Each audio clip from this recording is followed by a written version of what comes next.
비상계엄이 선포된 당일 KBS가 이미 계엄 계획에 포섭됐다는 정황이 드러나고 있습니다. KBS는 국가 기관 방송입니다.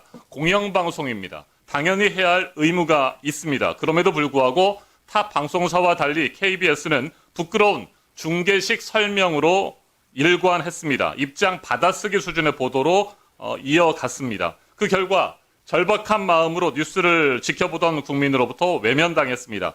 지상파 3사 가운데 시청률에서도 꼴찌를 기록했습니다. 계엄령이 선포되면 공영방송은 특정한 법적, 사회적 책임을 부여받게 됩니다.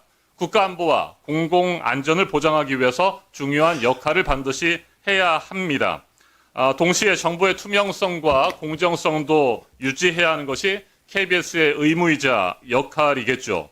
또한 국민의 불안을 줄이고 안정적인 메시지를 전달해야 합니다. 그래야 허위 정보나 가짜 뉴스가 확산되지 않을 것입니다. 정확한 사실 전달을 통해서 높은 신뢰를 유지해야 하는데 KBS는 그와 같은 책무들을 완전히 저버렸습니다. 국내외 모든 언론이 계엄 정국을 대서특필했습니다. 특필했고 대부분의 지상파와 종편 뉴스는 특집 체제로 전환했습니다.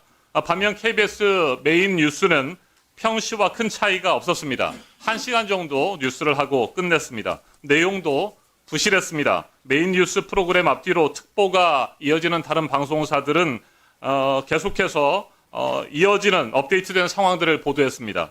SBS 8뉴스는 3시간 2분 동안 뉴스를 했고요. MBC 뉴스데스크는 2시간 8분을 이어갔습니다. 하지만 KBS 뉴스9는 58분에 그쳤습니다. 이는 다른 방송사들과 비교하면 절반 내지 3분의 1에도 못 미치는 분량이었습니다. MBC와 SBS 뉴스 모두 시작과 마무리에서 앵커들이 이번 사태의 심각성과 대통령의 비상식적 폭거를 지적했습니다. 반헌법적이고 불법적인 내란죄에 대해서도 추궁을 했습니다. 그러나 KBS 앵커는 관련 대목을 전혀 언급조차 하지 않았습니다. 언론 통제 포고령이 발표된 가운데에서도 MBC와 SBS 뉴스는 계엄 해제 의결을 위해서 몸을 던진 국회의원들과 시민들의 그 긴박했던 현장을 뉴스 첫머리에 배치했습니다. 그러나 KBS는 민주주의 수호를 위한 국민의 처절한 노력을 외면했습니다. 계엄 상황에서는 국가안보를 이유로 정보의 검열이 강화됩니다. 뉴스도 통제됩니다.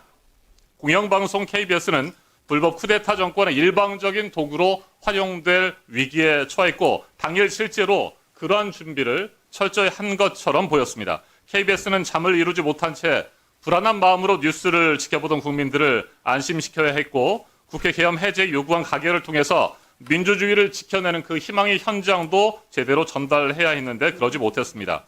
당일 KBS 앵커들의 멘트는 이와 동떨어져 있었습니다. 이번 계엄령 사태에서 KBS는 공영방송이 아니라 계엄령 방송을 자처한 것입니다. 용산의 방송이 계엄군 방송으로 전락하고 말았습니다.